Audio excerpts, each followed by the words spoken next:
Hare Krishna. I welcome all the devotees for today's Bhagavatam discussion. Today we are continuing to discuss this fourth chapter of 8th canto, Gajendra's going back to the spiritual world. In this specific shloka that Sukadeva Goswami says, it's mentioned, Evam vimoksha gajayutha pamabjanabhaha tenapi parshadagatim gamitena yuktaha. Gajendra offered prayers to the Lord, and the Lord appeared on the back of Garuda and protected Gajendra. And what was the destination that Gajendra received? Parshada. Parshada means Gajendra became an associate of the Supreme Lord. Gajendra got the opportunity to enter Vaikuntha Loka and attain Sarupya Mukti, means a liberation in which the devotee attains a similar form like the Lord.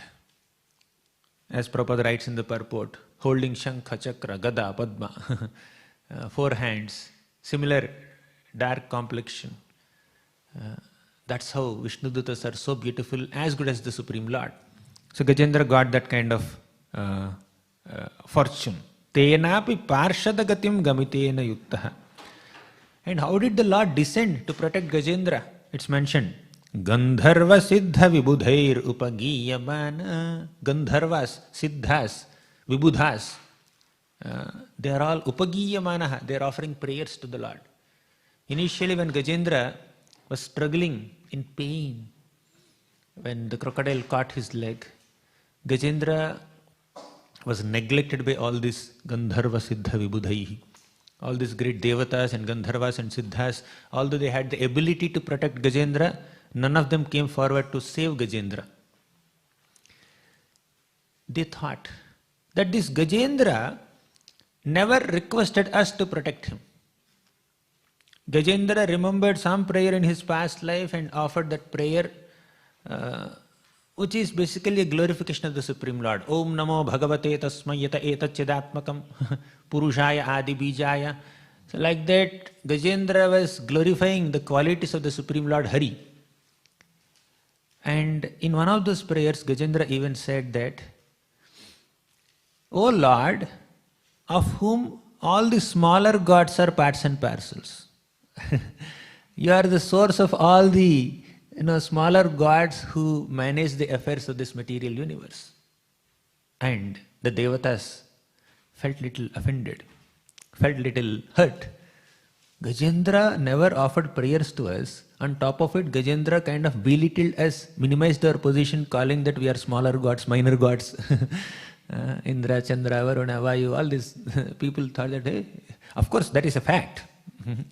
It is the Supreme Lord Vishnu who appoints all these Devatas. And the Devatas keep changing their positions also. Within one day of Lord Brahma, there are 14 Manvantaras. And in each Manvantara, different set of Devatas rule. Means the universal government changes 14 times within one day of Brahma. 14 sets of Devatas, 14 sets of Saptarshis, 14 Indras, 14 Manus, 14 Manuputras. So like that, the government, universal government changes. But these Devatas felt that he kind of belittled us. He called us minor gods, although it is a fact. Sometimes we kind of minimize our own position, saying that I am fallen, I am like this, I am fool. But if someone else says that we are fool, we get offended. Right? We may describe our position low, but if someone else says the same thing, we get little uncomfortable or offended. Here the Devatas felt that Gajendra never called us, first point. He even called us minor gods, second point. And the Supreme Lord Hari, whom he is calling, whose qualities he is describing, he is not so easy to be pleased. It's not so easy to please Lord Hari. So he will never come and the animal will die. That's what the Devatas thought. But before even they completed the thought, they saw Lord Vishnu descending on the back of Garuda. See this last line? Karmadbhutam svabhavanam garudasanosat. Means the Lord sitting on the back of Garuda, he descended on this planet, descended from his planet to this Trikota mountain region, trying to protect Gajendra. So as the Lord was descending, the Devatas felt, my God, we have committed such a great offense. To think that Krishna doesn't protect his devotees is the greatest offense. Krishna always protects his devotees. Bhakta paya bhujanga garudamani trailokya rakshamani gopi lochana chatakam budamani saundarya mudramani yah kantamani rukmini ghanakucha dvandvaika bhushamani Shreyo deva shikhamani dishatu no Gopala chodamani Bhakta paya bhujanga garudamani. Whenever a devotee is in difficulty, wherever the devotee is in the three worlds, the Lord comes. He appears like a blue sapphire, blue gem, mani on the back of this golden mountain like Garuda. Bhakta paya bhujanga garudamani. Devotee just has to pray. As Satyavartamani prayed in the Damodarashtakam. Namo Deva Damodarananta Vishnu Prasida Prabho Dukha Jalabdhi Magnam Kripa Drishti Vrishtyati Dinam Batano Grihane Shama Magnam Medhyakshi Drishyehi. He was praying, Namo Deva Damodara Ananta Vishnu Prasida. Please protect me. Prabho, oh Prabho, please protect me. Dukkha Jala Abdhi Magnam. You understand my situation? Dukkha Jala Abdhi Magnam. I am immersed in an ocean of network of miseries. That's what Gajendra also prayed. Oh Lord, I am immersed in this ocean-like lake with a crocodile catching my feet. Please protect me. And the Lord descends on the back of Garuda to protect. You see the first sloka, first line. Evam vimoksha gajayuthapam abjanabha. Vimoksha. The Lord has given moksha to Gajendra. That's what Gajendra prayed. What was that prayer? Madrak prapanna pasupasha vimokshanaya muktaya bhuri karunaya namolayaya. Madrak prapanna pasupasha vimokshanaya. Oh Lord, you give vimokshana. You liberate us. Same thing is mentioned here. Evam vimoksha. You discovered me as someone who gives liberation. I have come to give you liberation. Right? When we approach the Lord having certain understanding about the Lord's personality, the Lord will also reciprocate with us in a similar way. We daily say, Govindamadi Purusham tam aham bhajami. And the Lord says, Ye thamam prapadyante tamstataiva bhajami aham. You say aham bhajami, he will say bhajami aham. Same thing. The way you approach the Lord will reciprocate with our devotion. Right? And Gajendra said, Vimokshanaya, Muktaya Bhuri Karunaya Namo Alayaya. Oh Lord, you are extremely merciful. You give vimokshan to your devotees. You liberate your devotees. Then the Lord came on the back of Garuda to liberate his devotees. Gajendra had that faith. Gajendra had that desperation and prayerful attitude. But the Devatas, all these Gandharva Siddha Vibudhaihi, they didn't have sufficient trust in the Lord. They were thinking that Lord doesn't come so easily. Of course, they have their own logic. It's not so easy to please the Lord. The Lord may not come for that small things. But the Lord came on the back of Garuda to protect Gajendra. And the Devatas felt that, my God, we thought that the Lord would not come to protect Gajendra, but he came. Means we have committed a great offense. We have committed a great offense unto the lotus feet of the Lord by thinking that he wouldn't protect his devotees. So to mitigate our offense, to nullify our offense, we also have to accompany the Lord and offer prayers to the Lord. As the Lord was descending on the back of Garuda, all these Gandharvas, Siddhas, Vibudhas, Charanas, all the Devatas also descended on their particular carriers along with the Lord offering prayers. Here, Gajendra was offering prayers offering a lotus flower, picking up that lotus flower from the lake. So Gajendra is offering prayers from bottom, and the Lord is descending from top, and he's surrounded by so many great devatas who are also offering prayers, multiple prayers. Gajendra's prayers, Devata's prayers. That's how the Lord came to protect Gajendra. Probably if some Devata had shown some kindness on Gajendra and came and protected, we would have missed this scene. To protect Gajendra, not only the Lord came, hundreds and thousands of Vibudhas, Devatas, Gandharvas, Siddhas, Charanas also descended. That's how the Lord gives so much importance to protecting one devotee. Every devotee is a VIP for the Lord. Yesterday evening we were discussing, when we agree to act as an instrument in Krishna's will, Krishna becomes so excited to act as an instrument in your desire. So the Lord acts as an instrument in devotees' desires because the devotees like to act as instruments in the Lord's desires.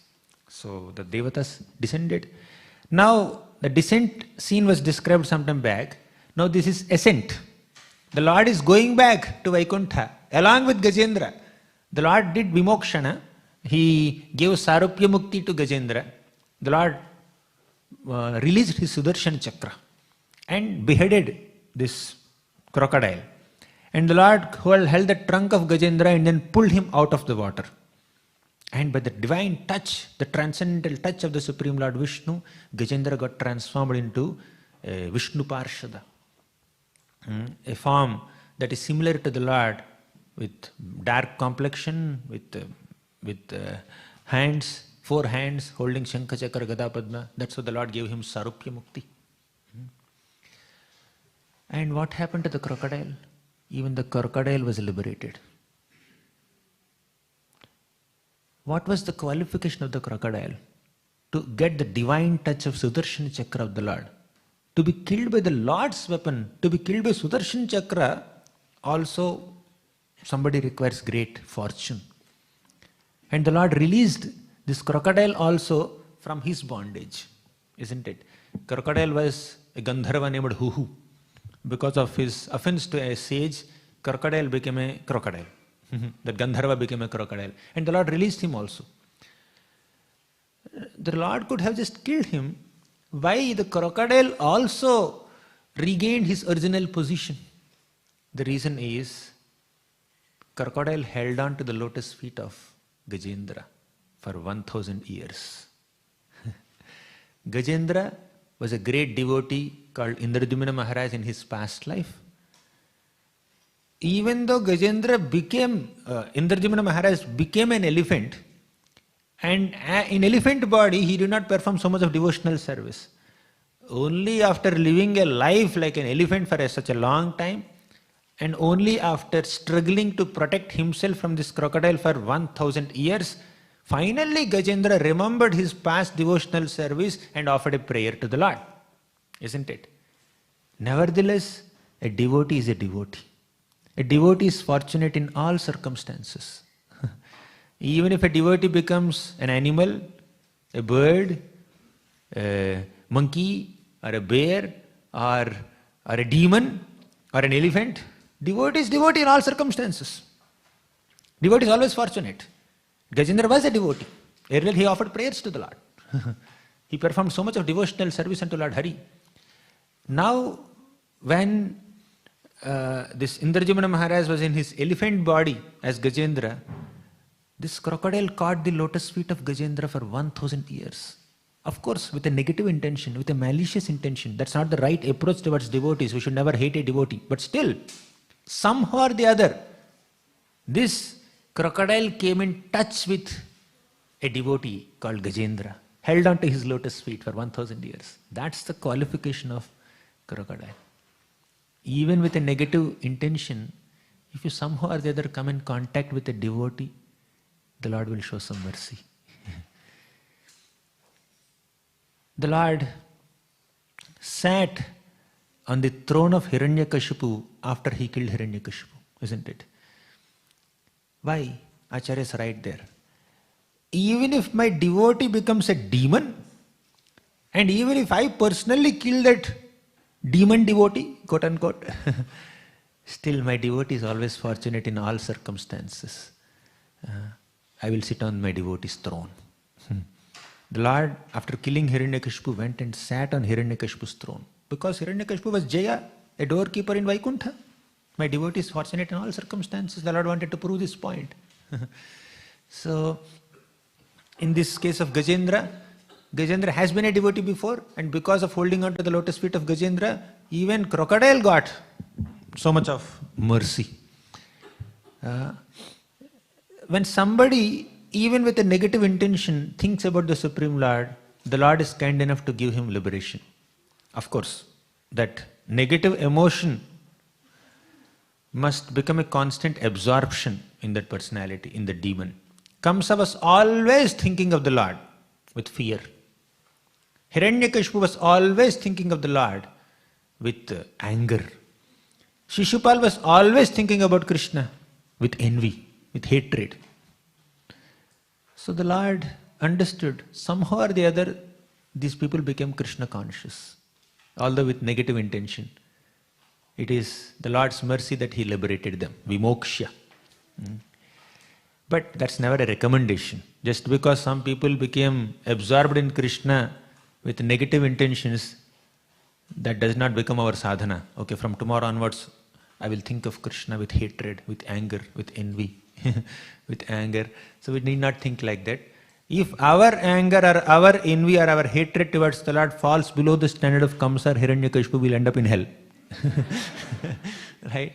Only when that negative emotion turns into constant absorption in the Lord does the Lord liberate. But in this Gandharva Huhu's case, he held on to the lotus feet of Gajendra for such a long time, 1000 years, and the Lord showed some mercy upon him and liberated him also from this, from his curse. So that's another point. What else? Evam vimoksha. Prabhupada writes in the purport elaborately. What is this vimoksha? In fact, he begins the purport saying, in this verse the word vimoksha is significant.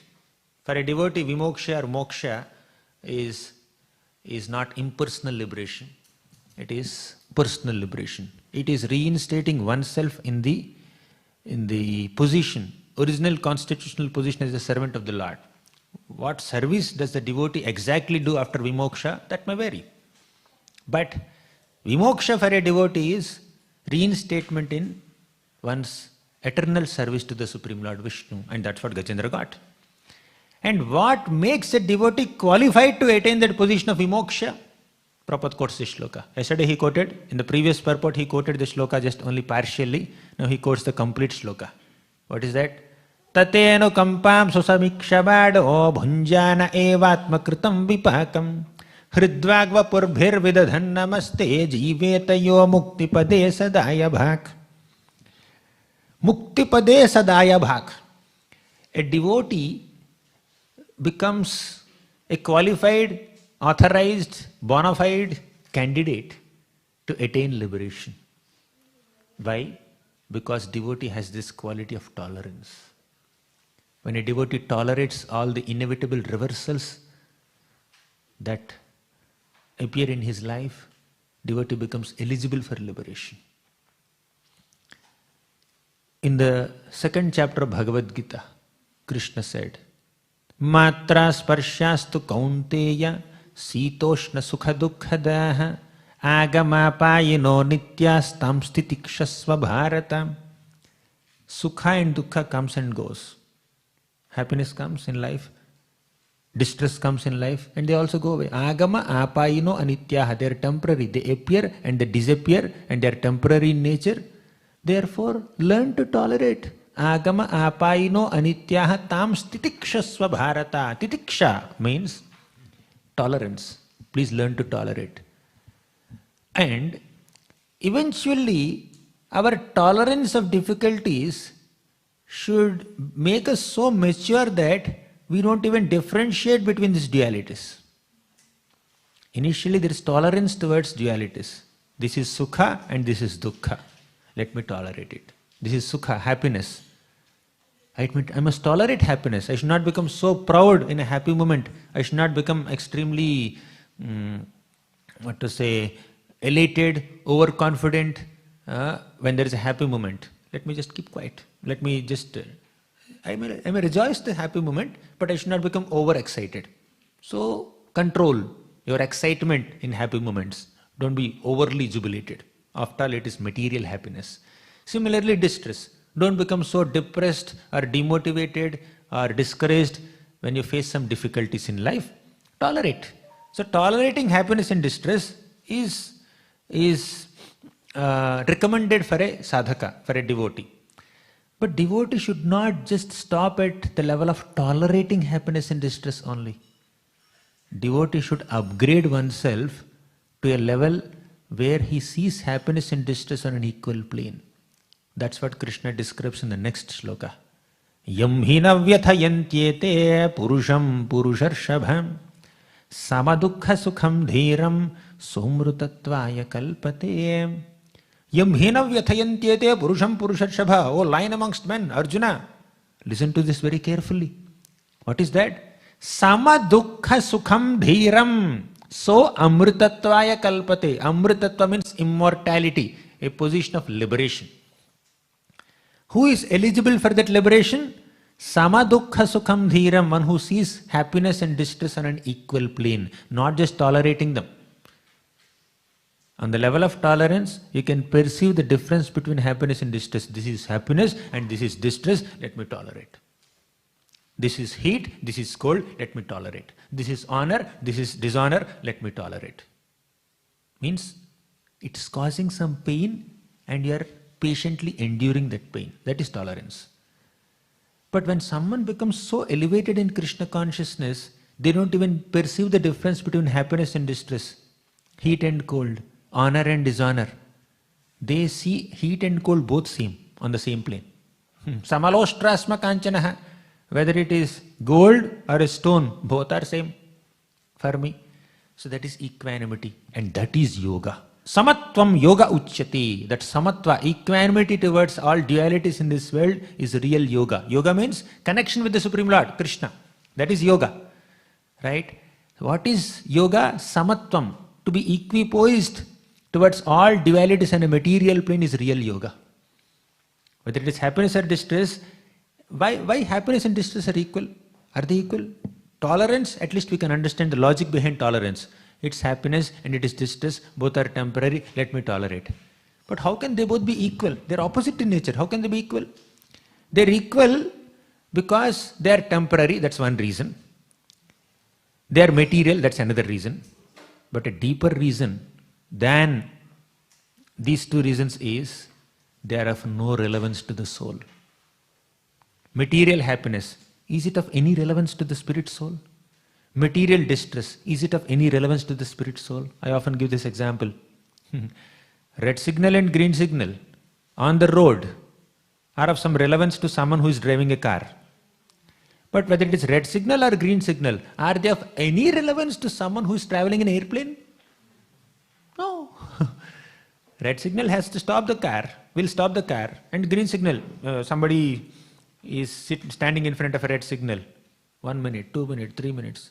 If you go to Mumbai, it can be 1 hour also sometimes. 45 minutes also. Now you're in distress. My God, I'm getting delayed. I may miss the flight. I'm getting delayed. You may feel little restless when there's a red signal. As soon as there's a green signal, you get excited. Come, let's move. But that excitement or restlessness don't exist in the case of a person who's traveling in flight. Flight need not stop when there is a red signal. Flight need not get excited when there is green signal. Similarly, when we elevate our consciousness to a spiritual plane, when we become Krishna conscious, more and more Krishna conscious, we become oblivious to happiness and distress in this world, oblivious to honor and dishonor, respect and disrespect, heat and cold on a material plane. Our body will not get affected by heat and cold on a material plane. Our mind will not get affected by happiness and distress on a material plane. Our ego will not get affected by honor and dishonor on a material plane. So, heat and cold are those dualities that are experienced on physical plane. Happiness and distress are those difficulties that are experienced on mental plane. Honor and dishonor are those dualities that are experienced on the egoistic plane. But a devotee who is Krishna conscious becomes oblivious to all these three types or flavors of dualities. Such a person is eligible for liberation. Samadukha sukham dhiram so amrutatvaya kalpati. Such a person, mukti pade sadaya bhag, jivetayo mukti pade sadaya bhag. Even while living, such a devotee is liberated. So this is the message of Srimad Bhagavatam, where we are recommended, there's a strong recommendation given to all of us to maintain equanimity and tolerance amidst dualities of this material world, knowing very well that both are temporary, both have no relevance to the spirit soul. That's what Prabhupada writes here, Tatena Kampam Susamikshamana. For a devotee, being reinstated in one's original constitutional position as a servant of Krishna is the real liberation, not merging into impersonal Brahma Jyoti. The impersonal Brahman, merging in impersonal Brahman may relieve a living entity from some material pains and miseries, but ultimately it doesn't satisfy the soul. That's why devotees reject this position of liberation. Nakamayena tatadapyaham kvachinna yatra yushma charanambujasavaham mahattamantar hridayan mukhachyuto vidhatsva yutameshamevaraham. Prithu Maharaj prays that, O Lord, I don't want liberation. Nakamayena tatadapyaham kvachin. I will never aspire for liberation, by the way. I don't want that position of merging into impersonal Brahman. No, I don't want. That's as good as entering hell. Yenarakanam apisanti dehinam tanisha kaivalyapati vrinenacha. You are kaivalyapati, but I don't want kaivalya. I don't want impersonal liberation. Then what do you want? I want an opportunity to hear Krishna Katha in the association of your devotees. That's what I want. Even Gajendra also praised the position of a devotee who is absorbed in Harikatha. The happiness that a devotee derives in spiritual discussions with other devotees is unsurpassable happiness, is eternal happiness. That kind of happiness will make a devotee oblivious to all the other flavors of happiness in this material world. That's why Gajendra said, Ekantino yasya na kanchanartham vanchanti yevai bhagavat prapanna atyadbhutam tacharitam sumangalam gayanta ananda samudra magna. Ekantino yasya na kanchanartham. For a devotee, ekantina devotee. Ekantina devotee means completely dedicated devotee. One who is totally dedicated to devotional service and nothing else. Such a person is called ekantina bhakta. Ekanta bhakta.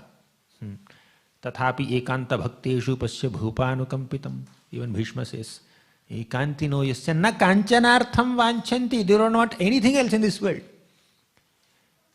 Because Bhagavat Prapannaha, they are completely surrendered to the Lord. Anything exciting in this material world is not exciting to a devotee. And what do they relish? Atyadbhutam tacharitam sumangalam gayanta ananda samudra magna. They are immersed in an ocean of happiness by describing the wonderful activities of the Supreme Lord. Ati adbhutam tacharitam sumangalam. The Supreme Lord's charita, the Supreme Lord's activities are very auspicious and very pleasing to hear. And when you hear them, you are immersing yourself in an ocean of ecstasy, and devotees just want that ocean, that merge into that ocean of ecstasy. Iti driksvalila bhirananda kunde svaghosham nimajjantam akhyapayantam. The Supreme Lord Krishna, while in Vrindavan, he is immersing all his devotees, Vrajavasis, in pools of ecstasy. And when someone is immersed in pools of ecstasy, they don't want Brahmananda. Brahmananda, oh, kya hota hai? I don't want. I have no excitement for Brahmananda. Even if you multiply that Brahmananda with 10 million times, that combined Ananda of merging into Brahman is so insignificant that it cannot compare to even one drop of happiness in devotional service. Bhakti Ananda. That's why Padyavali says, Tvad bhaktas saritam patim chulukavat khadyotavad bhaskaram merum pashyati lostravat kimaparam bhume patim bhrityavat Chintaratna chayam shilasakalavat kalpadrumam kashthavat samsaram trunarashivat kimaparam deham nijam bharavat.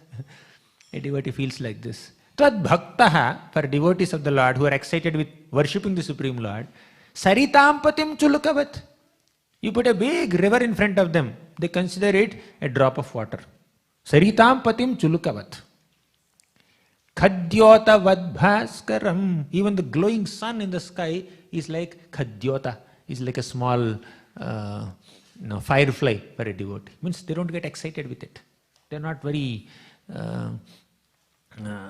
impressed with all this grandeur in this universe. Khadyota vadbhaskaram merum pashyati lostravat. Meru mountain is like a small pebble for them. Lostravat. Kimaparam bhume patim bhrutyavat. Even the position of bhumipati or a king is like bhrutya, is like servant. Who is this king? He is a servant after all. How long he will be the king? Bhume patim bhrutyavat. Chintaratna chayam shilasakalavat kalpadrumam kashthavat. Even if you give Chintamani stones to a devotee, devotee considers them as shilasakalavat. They are stones. They are not excited with it. Not the Chintamani stone of Vrindavan Dham, but general precious stones, precious gems are of no relevance to a devotee. They are not excited with it. Deham nijam bharavat. Their body is like a bhara. I'm just carrying this burden. They're not attached to their bodies. Samsaram trunarashivat. This entire material existence is like a tranarasi for them, a big heap of grass. Cows may get excited seeing tranarasi, big heaps of grass. In front of our Goshala, there's big godown kind of thing filled with grass only, nothing else. If you're hungry, can we go there? No. That although it is like tranarasi, it doesn't satisfy our hunger. That's what a devotee considers, seeing all the opulence of this material world. That's why Prabhupada writes in this purport, upon delivering the king of elephants from the clutches of crocodile and from material existence which resembles a crocodile. This material existence resembles a crocodile for a devotee. I'm not excited. There may be so much beauty and so much happiness in this world. All that beauty and happiness is of no relevance to the spirit soul. Devotee understands this. That's why Vritarasura also prays. Nanaka prishtham na cha parameshthyam na sarva bhaumam na rasadhipatyam na yoga siddhir apunar bhavam va samanjasatva virahaya kankshi. Nanaka prishtham na cha parameshthyam. Devotee doesn't aspire for an exalted position in the heavenly planets. Nanaka prishtham. Oh, is he excited with Brahma's position? Nacha parameshtham. They are not excited with Brahma's position also.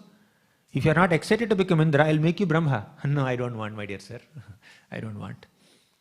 Okay, are you excited with Bhumi? You want to be in the earthly plane only? You want to rule the entire Bhumandala? No, we don't want. Na sarva bhaumam. Even if you make a sarva bhauma, samrat or emperor of the entire Bhumandala, I am not excited with that position. Na sarva bhaumam. Then are you interested in the lower planets? Na rasadhipatyam. I don't want the lower planets also.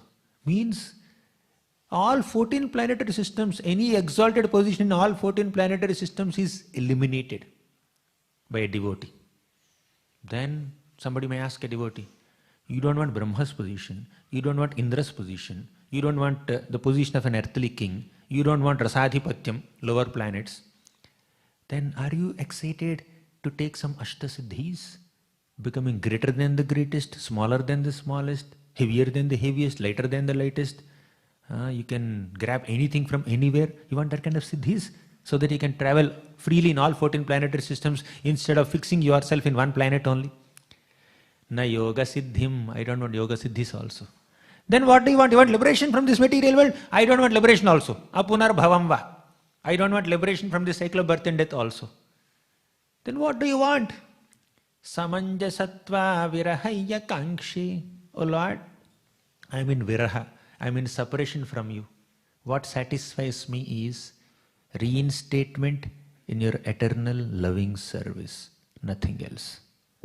Even if you personally give me liberation, not just impersonal liberation, even if you give me personal liberation, I will not accept. If there is no seva.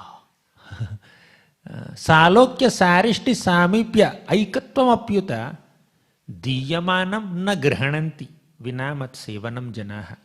Even if the Lord personally offers a devotee salokya mukti. Salokya means to be in the same planet as the Lord, Vaikuntha Loka. I don't want salokya mukti. Then you want samipya mukti? Samipya means to be staying right next to the Lord. Salokya means to stay as the same planet as the Lord. You are staying in the same planet like the Lord, but you may not be right next to the Lord.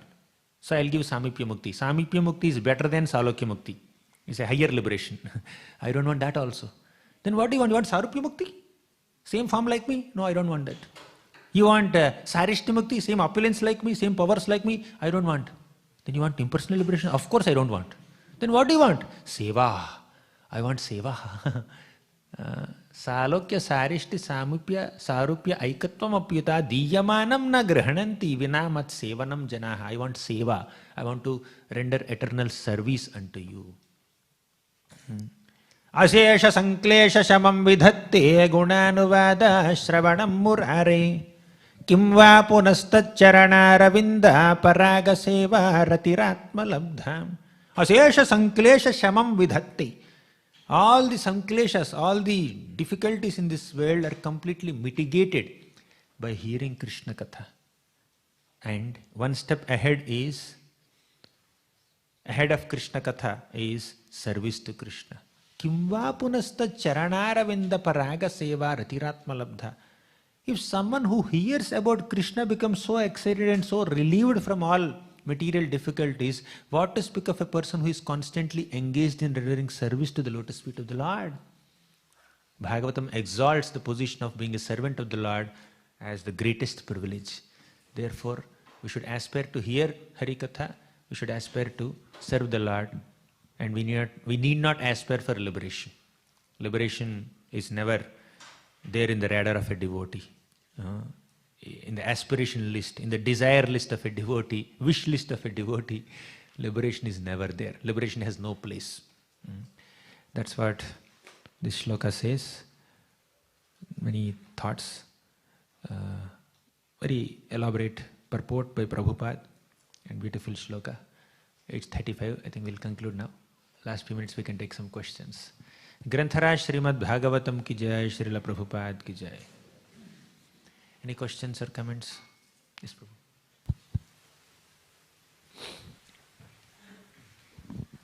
Thank you for the nice class, Prabhuji. Hare Krishna. Prabhuji, you were talking about this Sarupya, Salokya, Samipya, but in this purport we have seen that Gajendra gets the form of the Lord. Yes. So was it the desire of Gajendra or was it the desire of the Lord that he should get so? The Lord gives. It's not that a devotee rejects these personal liberations. The devotee focuses on service to the Lord. Devotee says, I don't want these liberations if I don't get to serve you. If I have service through this liberation, of course I'll accept. It's not that devotee rejects liberation out of arrogance. He rejects liberation out of humility. Sarupya mukti.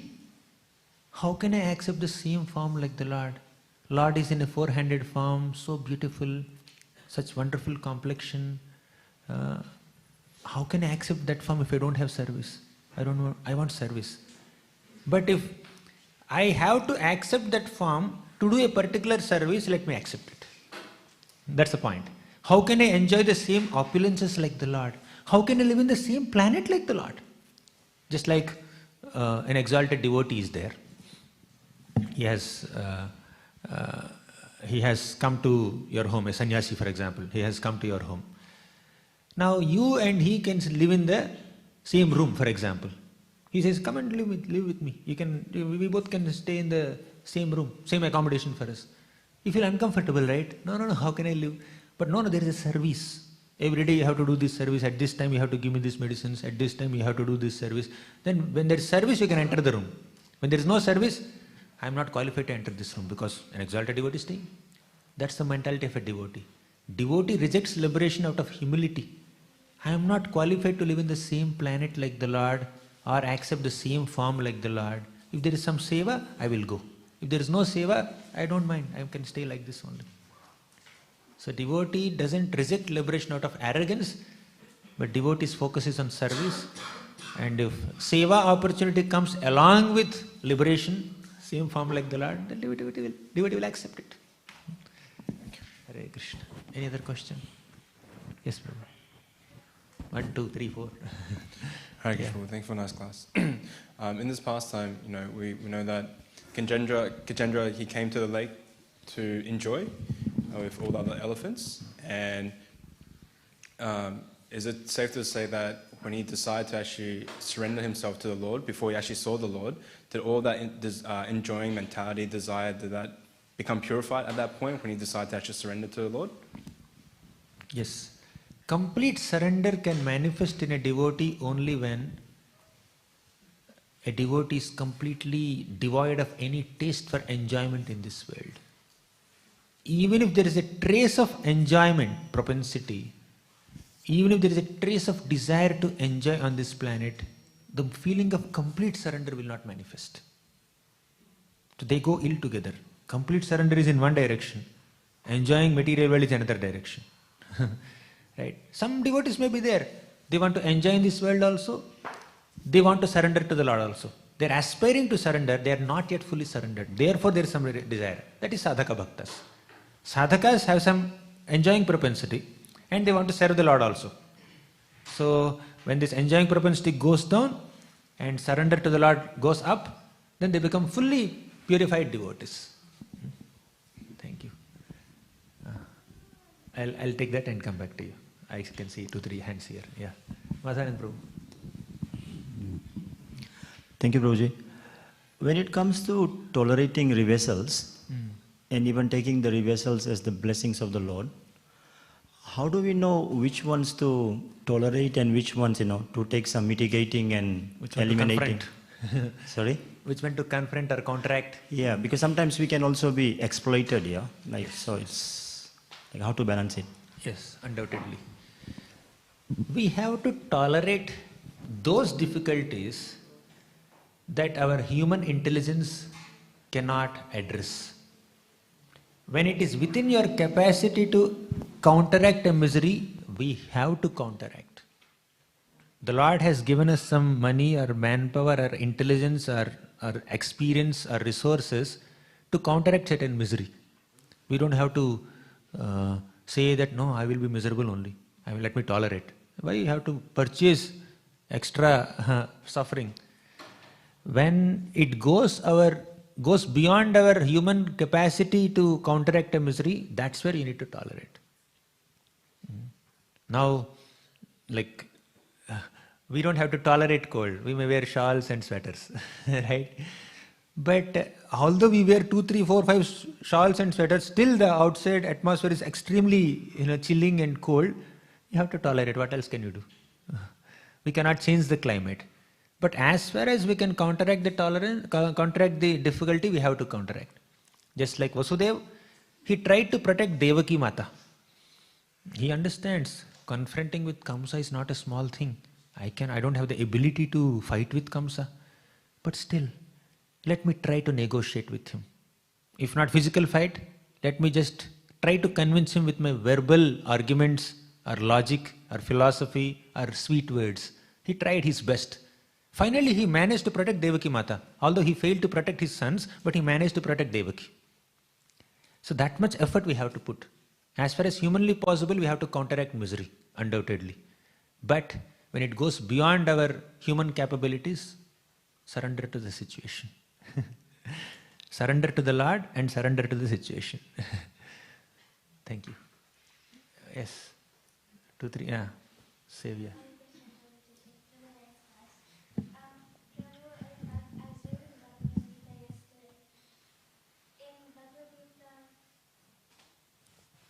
18:27, Lord Krishna says that the Brahman is the constitutional position of ultimate happiness. But often in lectures we hear that Brahman is the only state of like Sat. There is no knowledge and bliss. So how do we understand these 2 points? When you say Brahman, the word Brahman has multiple meanings. I was contemplating on this shloka 4.24. Brahmarpanam brahmahavir brahmagnau brahmanahutam brahmaivatena gantavyam brahma karma samadhina. So many brahmas are there in it. So we need to understand the meaning of a shloka or a word according to the context. Just like in some contexts, Atma means soul. Atma means body sometimes. Atma can mean Paramatma sometimes. Atma can mean mind sometimes. Uddhared atmanatmanam. With your Atma, you do uddhar of your Atma. Uddhared atmana atmanam. 2 Atmas are there. One Atma is soul, another Atma is mind there. With your mind, you elevate your soul, you uplift your soul, don't degrade your soul. That's what Krishna said. So coming back to the word Brahman, Brahman basically means spiritual. Anything spiritual is called Brahman. And that word Brahman also means the effulgence of the Supreme Lord in certain contexts. Brahman can also refer to the soul, individual soul in some contexts. Brahman can also refer to the Supreme Lord, Parabrahma, Krishna in some context. That Brahman is personality of Godhead, Bhagavan only. In some context, Brahman specifically refers to the effulgence of the Lord. So we need to see the context. When Krishna said, Brahmano hi pratisthaham, so I am the basis of Brahman. Basically he is saying that this Brahman effulgence, the Brahma Jyoti, exists on my body. Means I am the foundation of that Brahman. It is my effulgence. That's what Krishna said when he said Brahmano hi pratisthaham. That Brahman is basically impersonal Brahman. In some other context, Brahma bhuyaya kalpate means a devotee comes to spiritual plane. Not necessarily that devotee merges into Brahman. Right? So we need to see the meaning of a word according to the context, not by literal meaning. All the meanings of these Sanskrit words are not eternally frozen in a dictionary. They keep on taking different meanings according to the context. Yes. Hare Krishna Prabhuji, thank you for the very wonderful class. Prabhuji, why did it take Lord Vishnu to come and save Gajendra like a long time, 1,000 years? Gajendra offered prayers after 1,000 years only. Oh. After 1,000 years he offered prayers. Till then he was struggling. He was pulling the crocodile out of water, crocodile is pulling inside water. So this back and forth is happening for 1,000 years. So, thank you. Hare Krishna Prabhuji. I think my question is just an add-on to Madhavan and Prabhu's question. I think it was more of, is there a limit on tolerance of reversals? Like, is there a certain amount to which can we say, okay, after this I cannot tolerate anymore? So, different devotees have different levels of tolerance. Some individuals can tolerate physical pain to some degree. Some cannot. Some devotees can effortlessly do Nirjal fasting. Maybe every Ekadashi they can do. Some people, even if they do half-day fasting, they get headache. So their physical tolerance level is less. Then as far as internal, mental tolerance is concerned, some devotees can effortlessly tolerate any happy moments or distressful moments and they don't take it so seriously. But some people, even if some slightest comment that they hear, they feel so discouraged. Even if you glance, you do like this, my God, they become devastated just with that glance itself. Some people are very sensitive, very fragile emotionally. Their tolerance levels are little less. So different people have different abilities to tolerate mental dualities and physical dualities, honor, dualities on the egoistic level and all. But as far as what is recommended is concerned, we have to cultivate tolerance. How much should we adapt to tolerance depends on your capacity. But what we should not tolerate is adharma.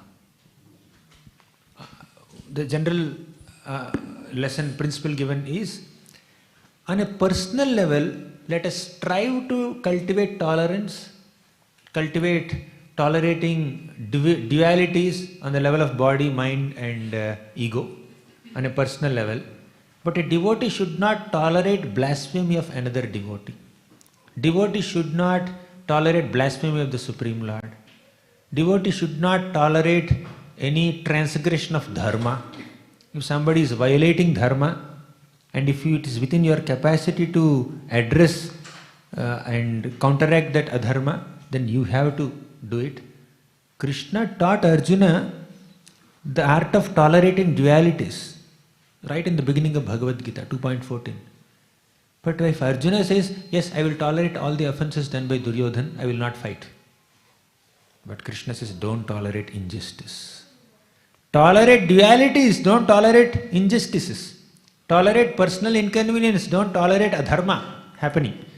So, and when it comes to personal level also, in the name of tolerance, we should not allow ourselves to get exploited by others.